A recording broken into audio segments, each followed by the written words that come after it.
E o Cai na Roda vem com mais uma edição. Nossa convidada especial de hoje é Lazuli.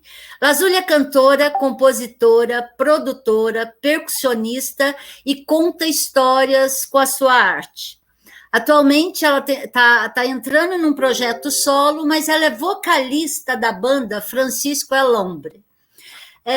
Lazuli, obrigada por sua participação aqui no Cai na Roda para falar do seu novo single, Me Aconteci, que vamos conversar sobre ele no decorrer da entrevista.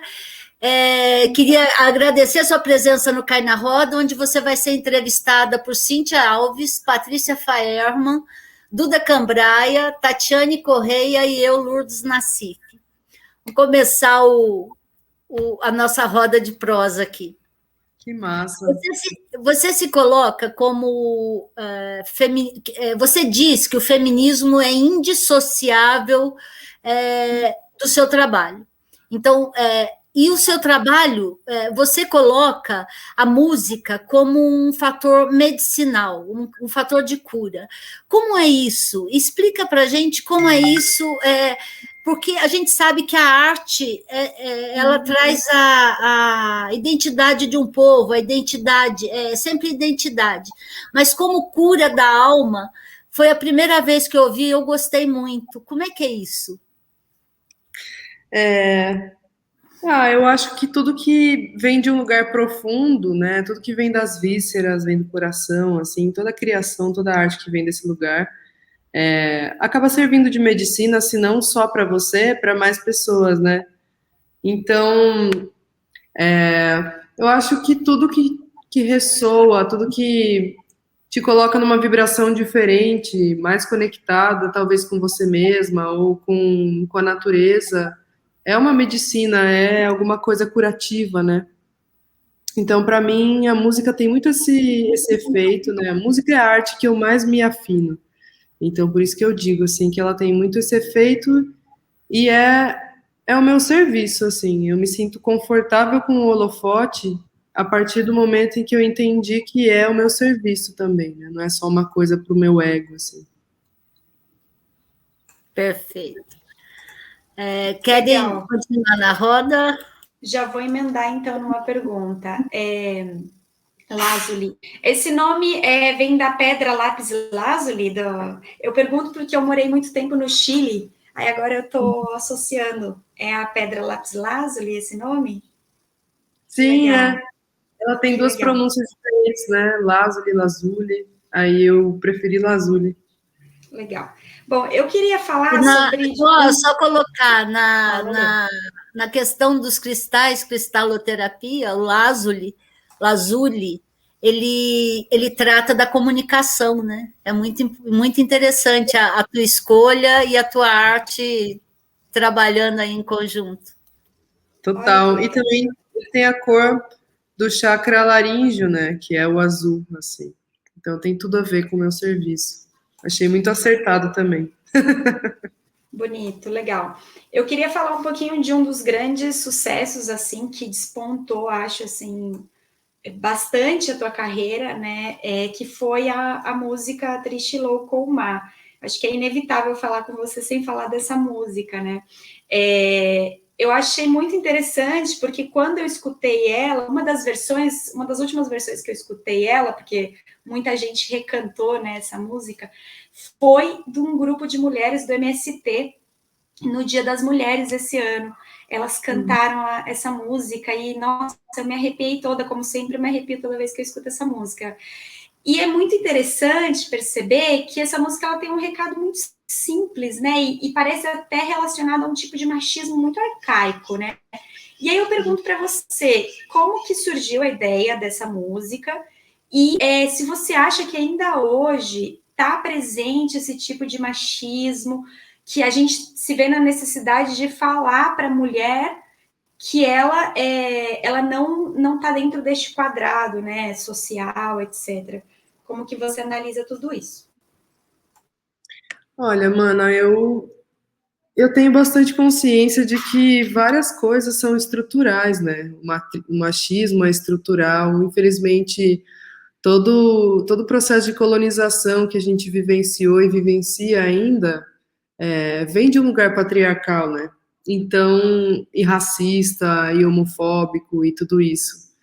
Então, eu acho que nunca é demais falar sobre essas coisas.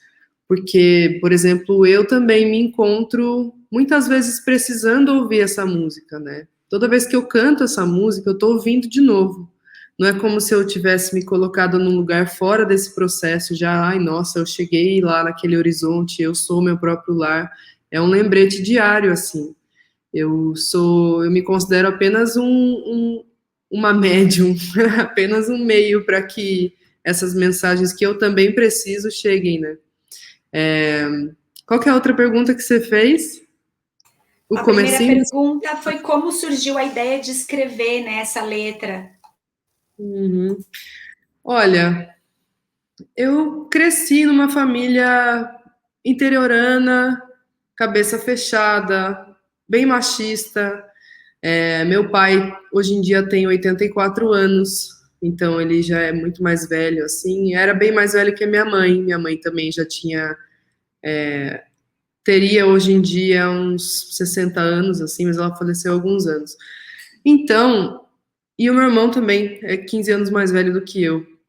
Eu cresci nesse lugar, nesse entorno, assim, de uma família que veio dos dois lados de lugares muito pobres e com não tanta oportunidade de estudo tardio, sabe? Então, muitas questões eram bem complicadas, muita castração, em termos de quando eu queria fugir da feminilidade, quando eu estava começando a me descobrir, também não heterossexual, né? Porque tem uma crença de que a criança nasce e ela é heterossexual, ela tem que performar um dos dois estereótipos do feminino e masculino. Então, eu fui muito castrada ao longo da minha história e eu olhava para minha família, olhava para as relações à minha volta e não entendia por que tudo aquilo continuava se repetindo, sendo que eu via minha mãe e meu pai infelizes no casamento, sendo que eu via, sei lá, minha família, assim, em relações estranhas, relações que não eram laços íntegros, que não eram laços saudáveis. Aí eu comecei a questionar isso, assim, dentro de mim, e um dia em que eu estava na casa do meu pai e da minha mãe, mas minha mãe já tinha falecido, eu estava num processo bem doloroso, assim, com luto e tudo mais. Estava sentada bem no meio da copa, assim, na mesa em que eu comia com a minha família, sozinha à noite. Comecei a ler uma matéria de jornal que falava sobre um livro de uma autora norte-americana, não lembro o nome dela, que se chamava Sad, Mad or Bad, e falava justamente sobre a tendência cada vez mais crescente de pessoas viverem sós, independentemente de terem um relacionamento ou não, e de como, para as mulheres, isso continua sendo um estigma, né? Como se elas estivessem sós não por escolha própria, elas estão sós porque elas são tristes, loucas ou más, né? E aí eu comecei a escrever um texto corrido sobre isso, sobre como eu me relacionava com isso, como eu via isso na minha família. E aí a primeira parte desse texto, que depois virou a música, para mim eu sinto que é como se eu estivesse cantando para minha mãe, e a segunda parte é como se eu estivesse buscando descontinuar essa história, né? Quebrar essa receita. É isso. Lazuli, quer perguntar, Fih? Não, pode ir, Tati. Eu ia emendar, mas pode ir. Não, é que eu quero fazer um gancho com relação ao vídeo do Triste Loucamar, principalmente tanto pela escolha da arte, como pela escolha das pessoas que estão no vídeo, que são predominantemente pessoas com o corpo considerado fora dos padrões, e é um tema que me pega em cheio justamente por conta da questão da gordofobia. E a gente vê a questão de corpos gordos serem considerados corpos que não dançam, corpos que não se movimentam, corpos que não se expressam. Eu gostaria de saber qual que foi o critério de vocês na questão artística com relação à escolha de pessoas com corpos fora do padrão, justamente para dar cara para o vídeo de Triste Loucamar. Uhum. Mana, acho muito importante você puxar esse gancho curiosamente, eu acabei de assistir o clipe de Triste Loucomar por causa de um outro clipe que a gente está em processo de fazer, e aí eu estava analisando o movimento de câmera, então eu acabei de assistir ele de novo. É, foi uma grande sincronicidade que aconteceu com esse videoclipe. A gente tinha sido convidados para ir para Cuba pela primeira vez, estava em processo de finalizar o Solta as Bruxas, que é o disco onde tem Triste Loucomar, e aí uma amiga nossa, que é companheira de um dos meninos da equipe de gravação, porque a gente foi e registrou, né, documentou essa viagem, ela falou, olha, eu conheço esse grupo aqui de dança que é de mulheres de idades diferentes, de idades que não são o padrão do que se espera de uma bailarina, que tem corpos dissidentes do que se espera de uma bailarina, se chama Dança Voluminosa, dá uma olhada lá e tal. E aí a nossa equipe de filmagem começou a entrar em contato e a gente também começamos a trocar. O coreógrafo, que é uma bicha gorda maravilhosa também, cubana, começou a mostrar pra gente vídeo delas ensaiando, e a gente trocou muito sobre o processo, mas a gente não esperava que ia ser essa coisa tão linda, e casou também que uma produtora local descolou aquela casa em Havana, que ela já estava praticamente pronta para ser filmada, ela é usada em muitas sessões de fotos, mas ninguém nunca tinha registrado ela inteira, e ela inteira muito cenografada, pronta, sabe? Foi muito lindo conhecer essas mulheres, elas são feministas no último grau nas suas famílias, dentro das suas casas, elas são muito autônomas, donas de si, exuberantes, maravilhosas, e eu aprendo muito vendo essas mulheres, relembrando elas, vendo esse clipe, porque a gordofobia foi uma coisa muito forte também dentro da minha família, né? Eu sempre que estava acima do peso, e eu sou meio sanfona, assim, eu emagreço e engordo, emagreço e engordo. Isso sempre foi um ponto apontado como se eu estivesse errada, né? Como se meu corpo não fosse válido. Então, eu acho que numa música como essa, foi muito acertado, sabe? Foi uma grande sincronicidade, assim, mas foi muito acertado, e quando a gente viu, era isso que tinha que ser. Não à toa foi indicado ao Grammy Latino, né? Depois. Uhum. Muito legal. Lazuli, eu ia mudar um pouquinho de assunto, porque eu vi que no seu Instagram, mudar não, né? Eu queria entender como isso se relaciona com a tua obra, porque eu vi no Instagram que você se classifica lá, se classificar não, né? Mas se define como uma pessoa queer. E a gente nunca falou sobre isso aqui no programa, eu acho. A gente já entrevistou mais de 50 mulheres, eu não lembro de a gente ter falado sobre isso. E eu queria entender o que você espera que o seu interlocutor entenda quando você fala de queer, porque eu sei que tem muitos debates sobre isso, às vezes as pessoas falam que está mais relacionado com sexualidade, outros falam que é identidade de gênero, outros falam que é só comportamento, ou um misto de tudo isso, mas como você atribui significado para isso, e como que isso se reflete na tua obra também? Então, mana, eu acho que identidade de gênero é uma coisa que ela é fluida, né? A pessoa vai entendendo ao longo da vida, não é uma coisa fixa. Então, eu não gosto muito de selos, assim. Então, tudo o que eu sinto, que eu sou, e a maneira como a minha afetividade se apresenta, eu considero que vai para um espectro do não selo, né, da não limitação, assim. Então, eu me considero pansexual, né, eu gosto da pessoa independentemente do corpo, do gênero, da orientação da pessoa, assim, o que importa para mim realmente é a conexão com a pessoa.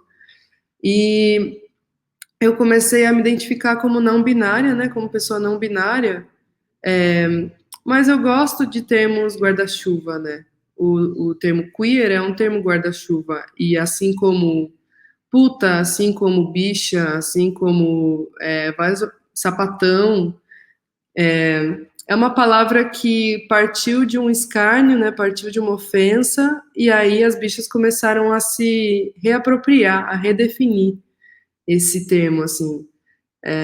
Eu gosto bastante desse termo, eu acho que é meio que é um selo sem ser selo. Eu acho importante, sim, que todas as siglas existam, mas às vezes eu dou uma cansada de rotular, sabe? Então eu preferi, em vez de colocar cada uma das siglas que eu sou, eu gosto bastante desse termo. E aí, é isso, para mim, queer sou bicha, sabe? De alguma maneira. Em espaços eu me coloco como sapatão, porque eu acho que vai muito além de ser lésbica, eu acho que é tanto um lugar do feminismo, né, que surgiu de mulheres que não se enquadravam no espectro feminino e tal, que usavam sapatos masculinos porque tipo, e eles eram grandes, né, mas para evitar usar o salto, para se sentirem confortáveis. Então, dependendo do espaço, eu me apresento de uma maneira diferente para trazer alguma discussão, para trazer alguma visibilidade, né? Tem alguma música que você fez que você fala, nossa, essa daqui foi para registrar esse momento de você se encontrando, enfim, embaixo desse guarda-chuva aí que você falou? Ou tá espalhado por várias músicas? Eu acho que ainda não. Ela estava na lista do disco, mas ainda não saiu. Porque eu passei bastante tempo reunindo coisa na gaveta, né? E algumas coisas passavam na peneira da Francisco, que é uma peneira coletiva, né? Então, um monte de. Tipo, todos nós apresentamos várias ideias para entrar num disco que represente a coletividade, é todo um processo, né? E também o momento da banda, assim, para entender, isso nos representa nesse momento. Então, várias músicas ficaram na gaveta. E a Armário é uma música que virá no futuro. É uma música que fala sobre isso, fala sobre sair do armário, sobre se entender, sobre castrações que eu vivenciei. Mas ainda não foi o momento dela sair. Mas virão colaborações também com pessoas LGBT, justamente para a gente falar sobre a nossa história, porque eu acho que as histórias realmente curam, né? Quando a gente fala sobre a nossa narrativa, sobre a nossa trajetória, qualquer pessoa que esteja ouvindo e pode se identificar vai se sentir menos só, vai se sentir um pouco mais confortável num lugar dissidente, como muitos dos que a gente vivencia. Azuli, eu vou voltar um pouquinho para a música Triste Louco Mar, e juntar sobre isso que você acabou de falar da banda, que vocês fazem uma seleção de músicas, porque é o coletivo, e você é a única mulher da banda. Não sou mais. Mas na época da música, em 2016, é. Uhum. Como que os meninos receberam isso na hora que você apresentou uma música com uma letra política, feminista? Por mais que eles sejam desconstruídos, eles cresceram numa sociedade racista e às vezes racista, machista, e às vezes tem umas questões machistas enraizadas, eu acredito. Como que foi isso? Como que rolou essa troca e como que eles receberam essa música? Olha, o recebimento, assim, foi muito bom. Até o Sebastian teve uma visão, ele sacou que essa música poderia ser muito grande, assim. Eu não estava esperando nada, só precisava botar aquilo para fora, sabe? Mas ele teve essa percepção, assim, e teve alguns pontos que eu tive que bater o pé para manter, porque isso aqui é um pouco agressivo demais, isso aqui não sei o quê. E aí eu falava, não, mano, é isso, sabe? É isso mesmo que eu quero dizer, é isso que eu vou dizer, é isso que minha intuição tá me falando. Por mais que eu não tivesse tanta autoconfiança naquele momento quanto eu tenho hoje, essa música me ajudou muito nisso também. Eu acho que também por causa da maturidade que todos tínhamos naquele momento, assim, tinha um pouco um medo do... como é que eu posso dizer? Não sei. Acho que tinha um pouco de medo deles se identificarem com aquele lugar que estava sendo questionado, daquele tipo de masculinidade que estava sendo questionada e sendo colocada em xeque, sabe? Então, foi incômodo, né? Que é um bando de macho de uma banda que vai colocar essa música para fora? Será que eles se sentiam dignos de fazer parte disso? Eu acho que isso passou pela cabeça. Mas que bom que eu bati o pé, que bom que nós fizemos essa música do jeito que a gente fez, e eu acho que todos crescemos muito com todo esse processo. Eu tenho duas perguntas. Uma é rapidinha. Duas Águas é uma homenagem ao Oxum e às Iabás? De certa maneira também é, mana. De certa maneira também é, com muito respeito, né? Tentando entender qual é o meu lugar, assim. Eu sou uma pessoa que me aproximo muito, desde criança, me afino muito com o canto aos orixás, o culto aos orixás, mas também com a Umbanda brasileira, e aí eu tô, hoje em dia, me descobrindo cada vez mais umbandista e também afinado com a pagelança brasileira. Mas, num primeiro momento, ela foi, de fato, uma música de amor, assim, que eu sinto, sei lá, numa lua cheia, eu senti de fazer uma música em homenagem à mulher que é minha companheira até hoje, e ela me apresentou um lugar, só por ela ser quem é, um lugar muito selvagem, de não domesticação. Eu chamo ela de loba. Ela se chama de loba, Beowulf. E aí eu sinto uma energia muito de duas águas nela. Ela tem uma coisa de, sei lá, da voracidade da água do mar, assim, e ao mesmo tempo a calmaria da cachoeira, que também não é calma, né? Então, não sei. No primeiro momento foi isso, mas com certeza essas energias vêm, né? Essas homenagens vêm. Eu vou continuar a fazer mais uma pergunta. Essa era uma curiosidade muito grande. Quando eu ouvi a música, eu vi uma exaltação ao Oxum ali, mesmo falando de água do mar, que seria Manjá, eu vi uma coisa muito forte de Oxum ali. Eu gosto muito da Umbanda, eu fico antenada com essas coisas. Agora, eu queria saber de você, porque você está partindo agora para a carreira solo, como fica essa divisão de trabalho? É um complementar do outro? Como que você se divide entre uma carreira de Lazuli e como vocalista da banda Francisco? Como é que se dá essas duas frentes que são muito importantes? Então, eu sinto que esse momento de pausa obrigatória que a gente está vivenciando, que não é exatamente uma pausa, né? Parece que não existe pausa no trabalho quando você está em casa, você está o tempo todo trabalhando. Mas o fato da gente poder ficar no mesmo espaço trouxe muita reflexão para todo o coletivo da Francisco, em primeiro momento. Então, os trabalhos solos de cada um de nós começaram a brotar e começaram a vicejar cada vez mais, assim. Então, não sou só eu que estou lidando com isso. Então, nós estamos entendendo maneiras de abrir espaço justamente para que outras expressões de cada indivíduo que faz parte desse coletivo da Francisco possa se manifestar e possa existir realmente esse respeito, assim, e essa abertura, porque tudo contribui também para o coletivo, né? Tem sido meio que ter, tipo, dois trabalhos, assim. Tem sido uma descoberta de muita autonomia, de uma autonomia que eu não conhecia, uma confiança na minha própria decisão, assim, na minha orientação das coisas, mas tem sido, tipo, trabalho dobrado mesmo.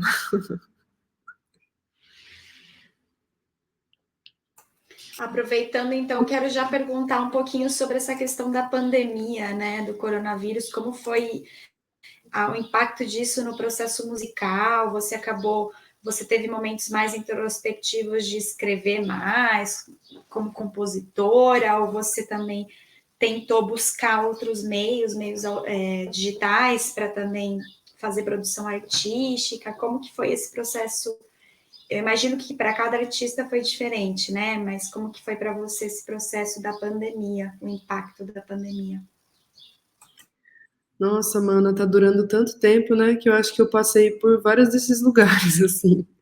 Teve momentos em que eu fiquei mais quietinha mesmo, desfrutando de estar no mesmo lugar, no mesmo espaço por muito tempo, desfrutando de ter os fins de semana livres, que era uma coisa que não acontecia nunca, né? A gente estava sempre em turnê.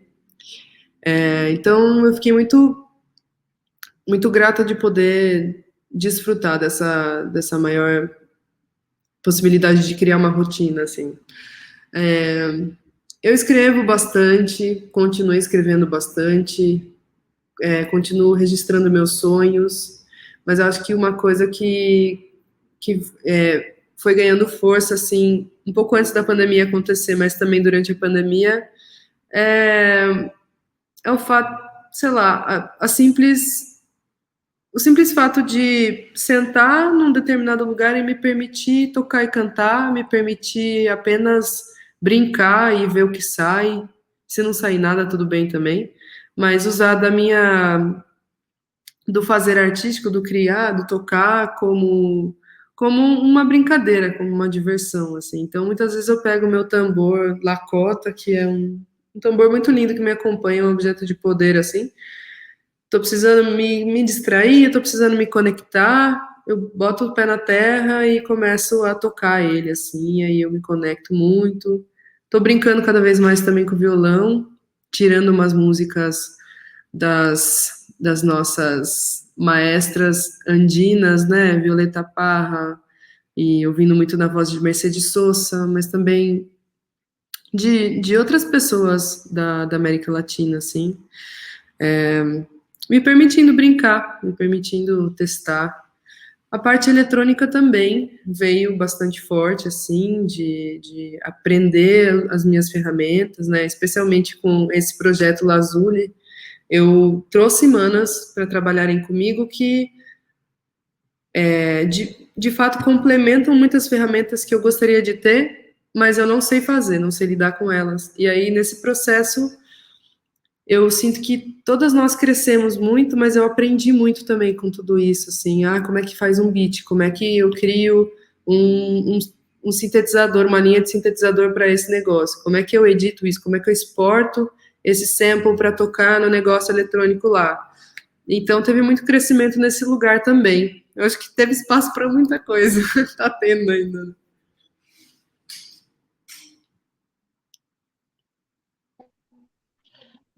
Lazuli, você comenta que a sua proposta para o seu primeiro disco solo traz à tona um processo de autoinvestigação. E você pode dizer que a pandemia impulsionou esse processo, essas descobertas? Como que você explica o efeito da pandemia sobre as suas músicas, as músicas que você criou e como que isso vai afetar o seu trabalho que você vai lançar ainda nesse segundo semestre?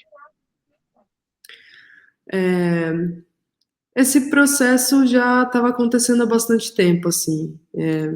Eu sou uma pessoa muito investigativa, muito auto-investigativa, né? Então, como eu disse, já tinha bastante coisa armazenada, mas outras várias vieram também nesse momento de pandemia. A Me Aconteci foi uma delas. E olha só, é verdade. Ela foi uma que veio, uma das mais recentes, assim, que nasceu. Eu sinto que a pandemia acabou abrindo espaço, né? Algo de bom tem que vir disso. Acabou abrindo espaço para que eu pudesse olhar para elas e valorizá-las e tudo mais. Mas eu acho que o que mais impulsionou esse movimento de dar vazão a essas músicas, de botar para fora um processo de autoinvestigação que começou como algo que eu precisava, mas que pode muito bem servir para outras pessoas, como a Triste Locomar já serviu, como outras músicas da Francisco já serviram também, né? Tava falando de algo interno, assim, mas como vem do coração, como vem das vísceras, muitas vezes serve para outras pessoas.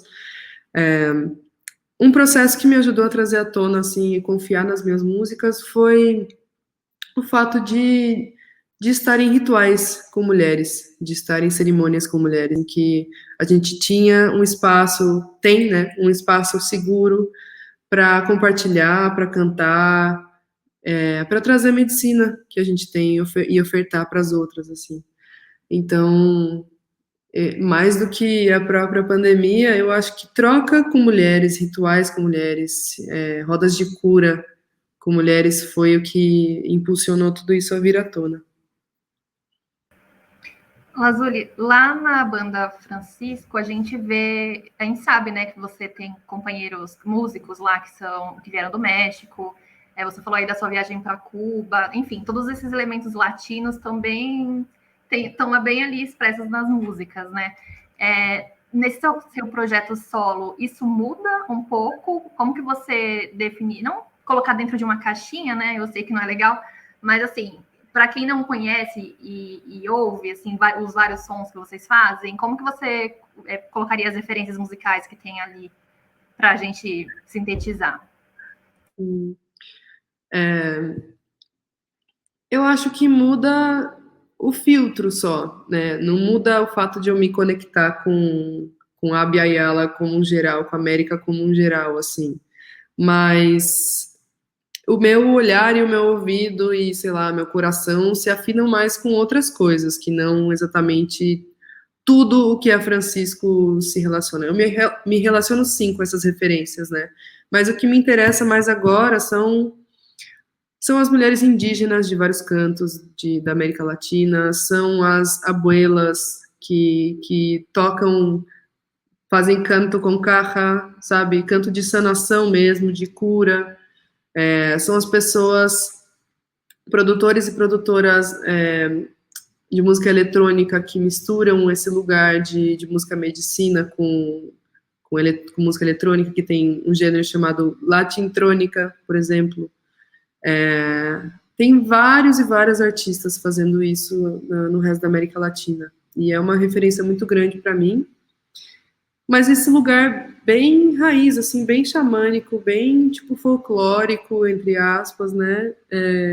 Me chama muito, me toca muito, assim, esse lugar ancestral. Eu acho que meu olhar vai mais para esses lugares do que para grandes bandas de agora. Vai mais pro eletrônico e pro canto de cura mesmo, assim.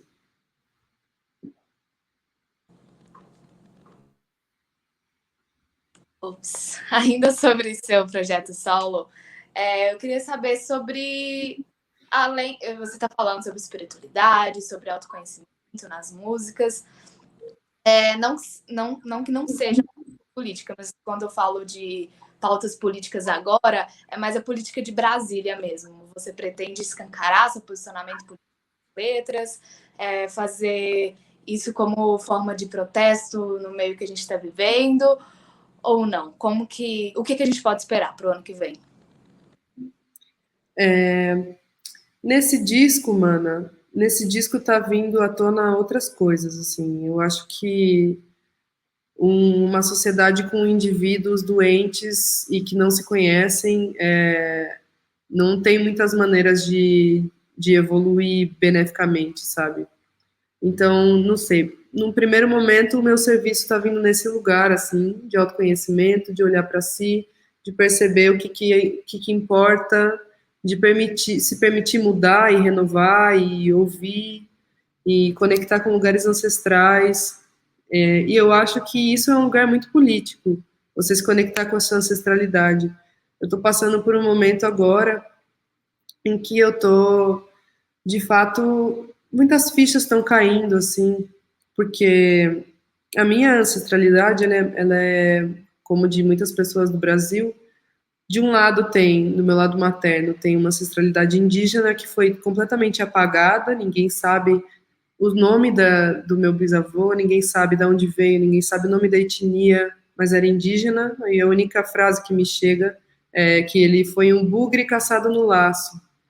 Minha mãe faleceu, a minha avó faleceu, então eu não tenho para onde ir para resgatar informações sobre a minha linhagem.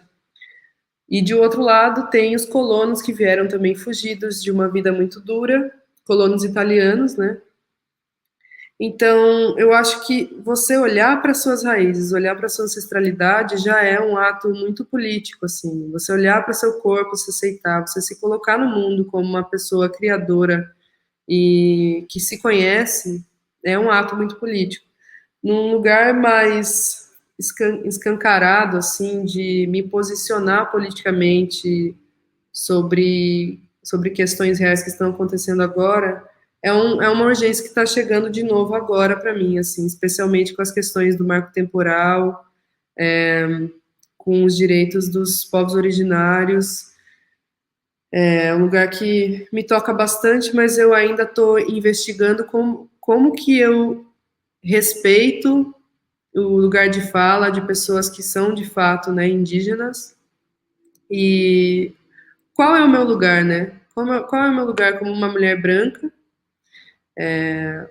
Como é que eu me coloco a respeito disso? Então, eu estou muito mais ouvindo agora, buscando ouvir, buscando, tipo, fruir da arte de quem é indígena e está dizendo as coisas que precisam ser ouvidas nesse momento, para, num segundo momento, buscar colaborar com essas pessoas e tentar integrar isso, né, aproveitando o alcance que eu já tenho. Então, estou compartilhando uma coisa muito recente que eu passei esses últimos dias bem reflexiva, assim. Troquei com uma mana que é a Cacau, da Mulamba, que ela, junto com uma outra amiga minha, a Tariana, foram para a Marcha das Mulheres Indígenas em Brasília. E eu me arrependi muito de não ter ido. Só que, por uma questão de sensibilidade grande, de empatia grande, assim, por um tempo eu me resguardava a não me informar muito. As informações chegavam até mim, mas eu não me informava muito, assim, porque toda vez que eu me informo, eu me debulho de sentir junto, de chorar junto, assim. Mas dessa vez eu acho que já chega, né? Não dá mais, não tem para onde fugir, não tem doa o que doer, vamos agir, vou movimentar o que eu puder movimentar em prol dessas pessoas que estão aqui vivas e cuidando da natureza, né? Então, quem vê se importa, e se a gente se importa, a gente cuida, né? Então, eu tô nesse entendimento agora.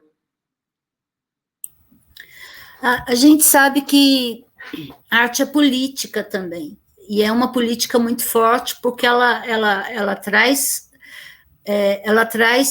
à tona para as pessoas aquilo que de mais importante nós temos em termos de raízes, de cultura, de ancestralidade, como você falou. Esse governo, ele foi muito mal, eu vou usar esse termo, é um termo meio bobinho, mas é assim que eu vejo. Ele foi muito mal com a cultura, com a arte, desde que começou. Como que grupos, com a proposta que você tem, conseguem driblar esse descaso com a cultura, esse descaso com a música, esse descaso com a arte? Como que vocês trabalharam isso quando veio esse governo? Porque é preciso sobreviver além de mostrar a sua arte, né? São duas coisas que casam o tempo todo. Como foi para vocês? Como foi para você?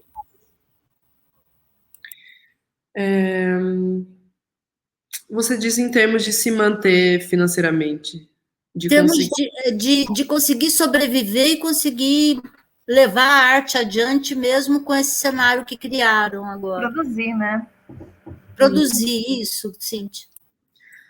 Olha, eu acho que a gente seguiu fazendo muitas coisas que a gente já fazia, então a gente seguiu produzindo bastante, teve a oportunidade de seguir sobrevivendo por trabalhos que a gente já tinha plantado antes, né, por conexões que a gente já tinha plantado antes, mas também por outros tipos de propostas, de parcerias e até parcerias com algumas marcas, de parcerias para fazer versões de músicas de outros artistas de outras épocas e tudo mais.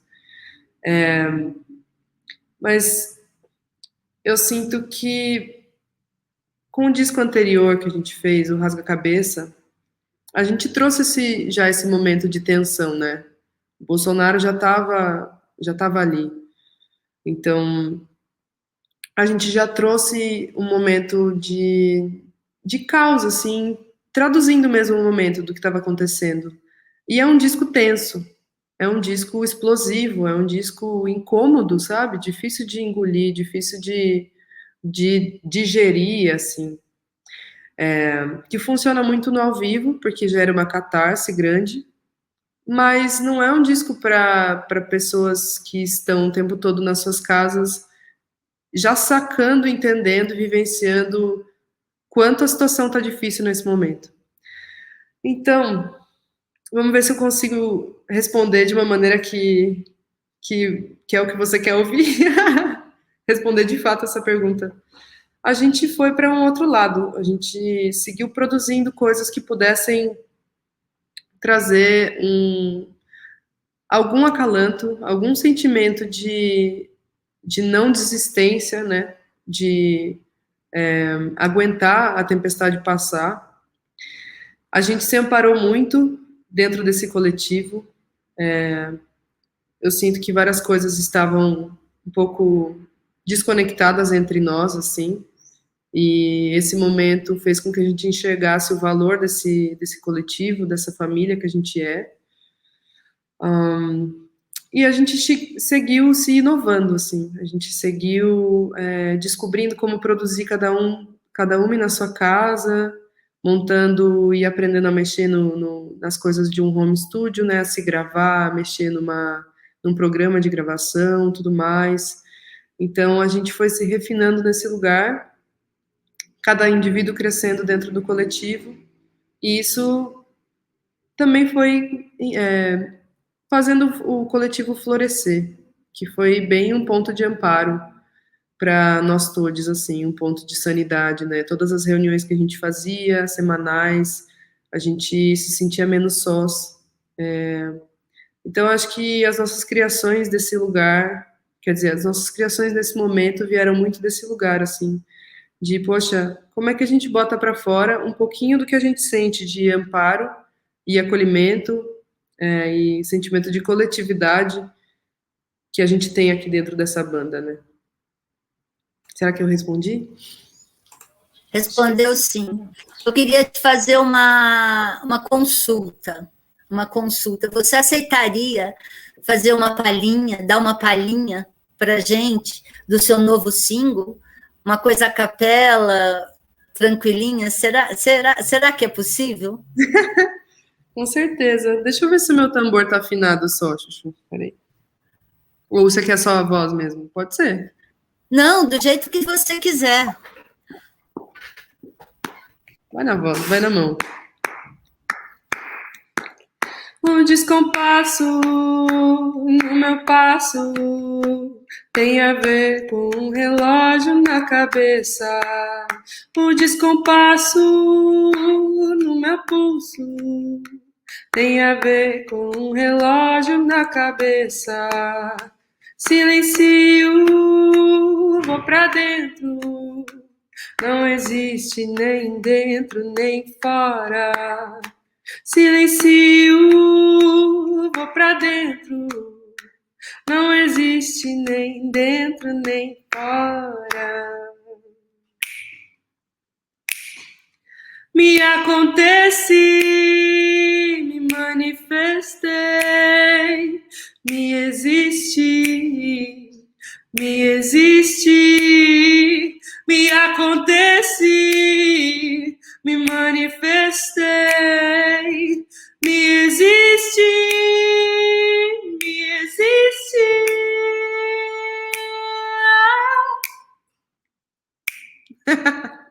Maravilhosa. Que lindo, que emocionante. A sua voz emociona. A sua interpretação emociona, não só a voz. A interpretação sua é emocionante.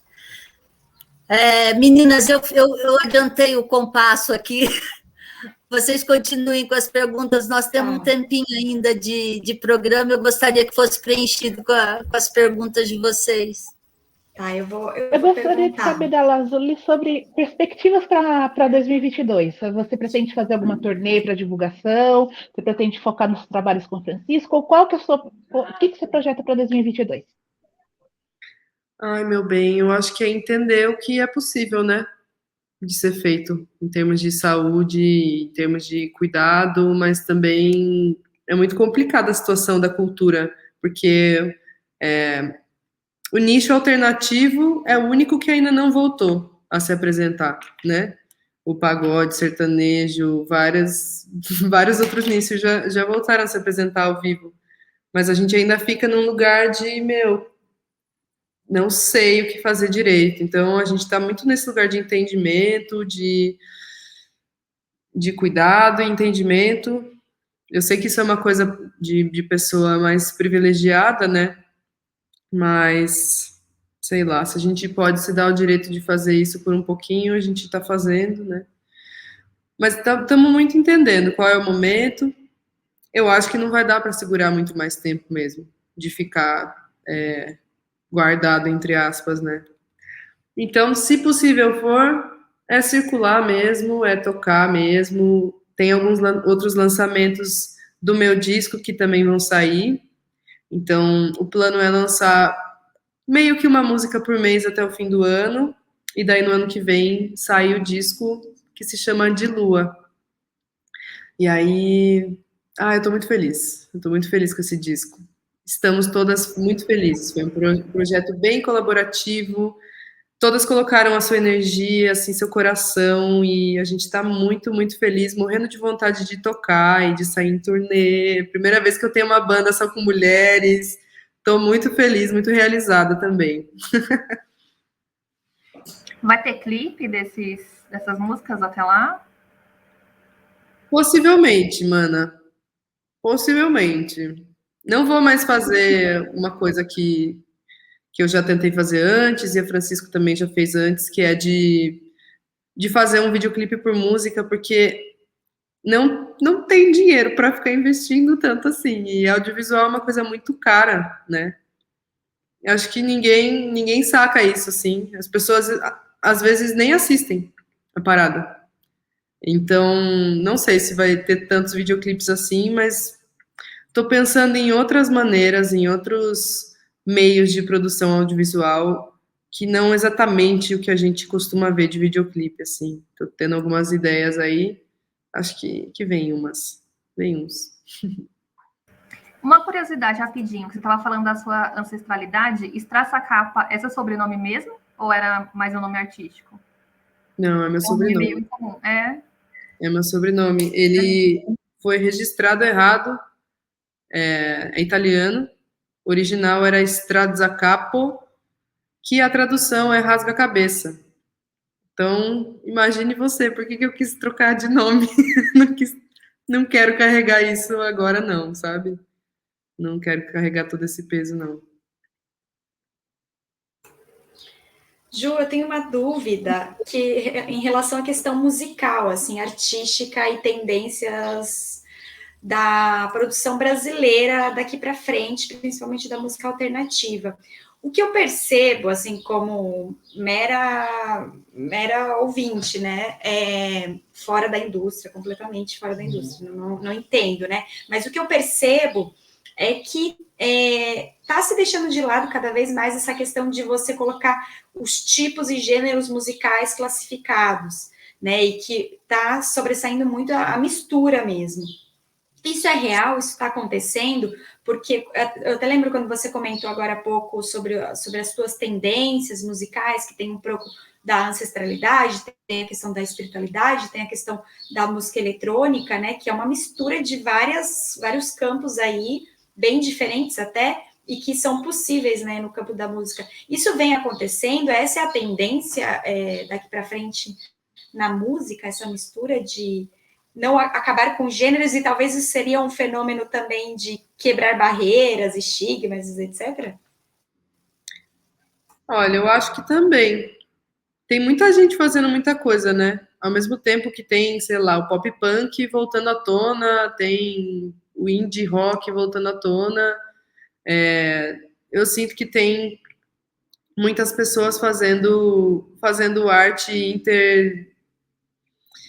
intergênerica, sei lá, misturando, né, tipo, várias referências, várias influências e gêneros, assim. Eu acho que o queer tá vindo também desse lugar, o não binário tá vindo também nesse lugar, assim, de... Não representa, sabe? Só uma coisa não representa, eu acho. Não dá conta.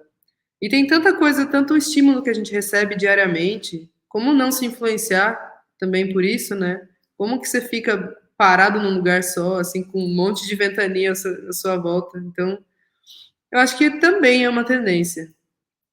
Mas as plataformas digitais ainda não acompanham isso, assim. Ainda é muito difícil de você... Você tem que subir uma música e aí você tem que escolher... Por exemplo, eu tive que colocar que o meu gênero é MPB e rock. Oi? Sabe? Não acompanha ainda. Mas acontece, né? É real. Azulia, vou voltar um pouco para Trisha Locomar de novo, porque foi uma coisa muito que aconteceu na minha bolha, e aí eu quero ver de você também. Eu nem lembro quando eu conheci a música, já faz um tempo, mas ano passado a música voltou como um tsunami, assim, na minha bolha social por causa do BBB. Todo mundo falava, virou chiclete, comecei a ouvir de novo com muita frequência. E eu queria saber como que foi quando você viu que falaram da música no BBB, porque ainda mais o BBB do ano passado, que teve muito engajamento, principalmente Juliette. Como que foi e como que é hoje para você saber que você mesmo falou no início do programa que não botava tanta fé, que a música ia explodir, só queria desabafar sobre o que estava sentindo, e hoje vê que tem mais de 32 milhões de visualizações no YouTube. Como que você se sente em relação a isso tudo? Olha, mana, eu acho lindo. Eu acho que esse tipo de música, que eu considero música medicina, né, tem que chegar no máximo de ouvidos possíveis mesmo, porque a gente precisa ouvir. Se eu preciso ouvir todos os dias e fui eu que botei pra fora, imagina um monte de mulheres no interior do Brasil inteiro, assim, sabe? E aí, quanto mais nesses meios de mídia massivos, assim, chegar, melhor, né? Mais pessoas vão ouvir. A Juliette trouxe esse lugar, assim, maravilhoso da mulher nordestina, dona de si, e eu acho isso muito foda, eu acho isso muito maravilhoso, assim, que chegue longe, que todas as mulheres cantem e recantem e a música volte, porque eu não me sinto... Qual que é a palavra? Eu não me sinto metida de falar isso, porque eu não considero que a música é minha, sabe? Eu fui um meio para que ela nascesse, mas ela ia nascer de alguma maneira, essa música. Então, ela é uma música, ela é um clássico, sabe? Ela é tão simples, a estrutura harmônica é muito simples, a letra é muito simples. Parece que eu tô falando uma coisa besta, assim, de tão óbvia que é. Só que por isso mesmo é que ela cumpre a sua função, e ela é um clássico, e os clássicos, eles são atemporais, né? Eu considero essa música um clássico, assim. Não me sinto metida de falar isso. Quando a imprensa se refere, todo mundo classifica como hino feminista, né? Pois é, bichão. Que bom. Que massa. E para furar é assim, eu sou mais antiga que há mais tempo de percepção de meios de comunicação. Sempre convivi com muitos músicos e sempre, quando eu era jovem, o grande problema vinha de furar a bolha para poder entrar na programação musical das rádios. Hoje nós temos plataformas que facilitam esse contato do autor com seu público, cativar um novo público. Então, isso aí mudou muito. Mas eu queria saber de você, uma artista jovem, se o rádio ainda representa para o músico um nicho importante, ou se ele caiu em desuso, absolutamente em desuso, por conta das novas plataformas. E desculpe fazer essa pergunta tão retrógrada, mas é que o rádio ainda é muito presente em algumas camadas sociais. Ele não deixou de ser importante em algumas camadas sociais. Olha, mana, é importante sim, mas não é toda artista que tem dinheiro para pagar o jabá, né? Porque você tem que pagar uma boa grana mensal para tocar em determinadas rádios. Acho que em todas as rádios, praticamente, sabe? Então, não é justo assim, eu acho. Eu acho que não é justo. Não é. Sei lá, é difícil eu me entender no momento da minha carreira em que eu vou achar que vale gastar 5 mil reais, 10 mil reais por mês para poder tocar numa rádio.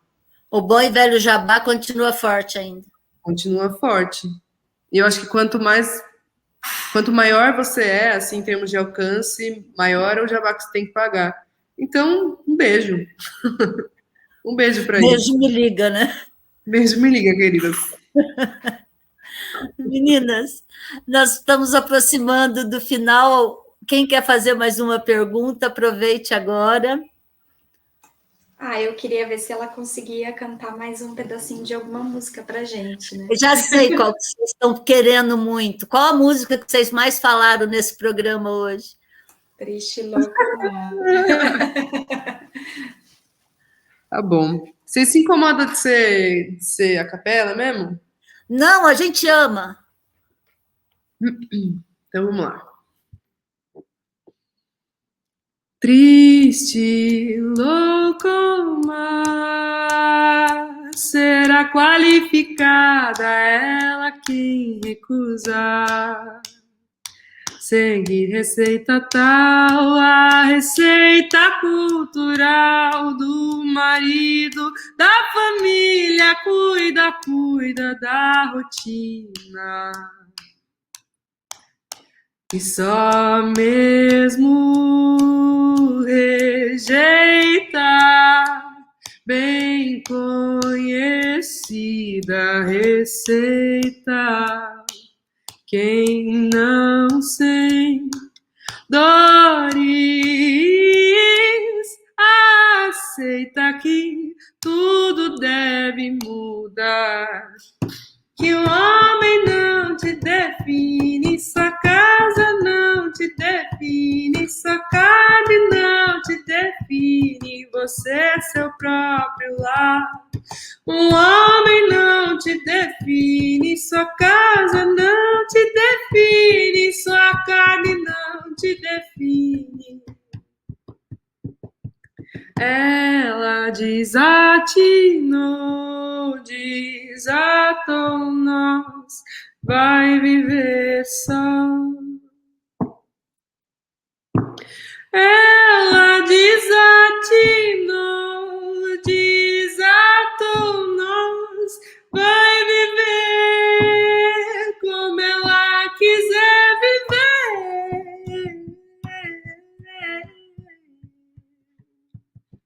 Eu sigo? Maravilhosa.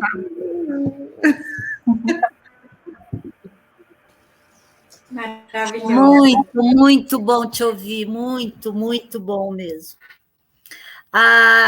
Chegando aqui no final, com esse belíssimo presente que você nos deu aqui agora, queria agradecer a sua presença aqui no Cai na Roda, um programa das jornalistas do GGN, que já vem com 52 edições de Mulheres Maravilhosas. Perdemos as contas, eu não sei se é 53 agora, gente, mas são mulheres maravilhosas que abrilhantam esse programa.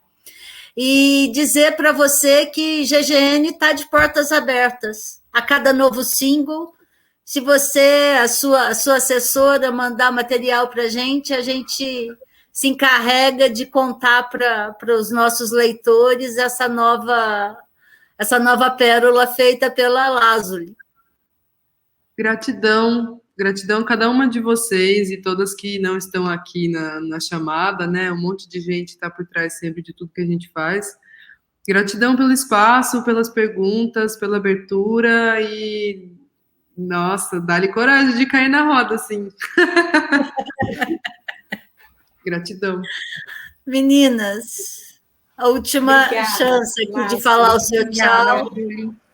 Lazuli, muito obrigada. Muito Obrigada, obrigada e foi muito ótimo. sucesso para você.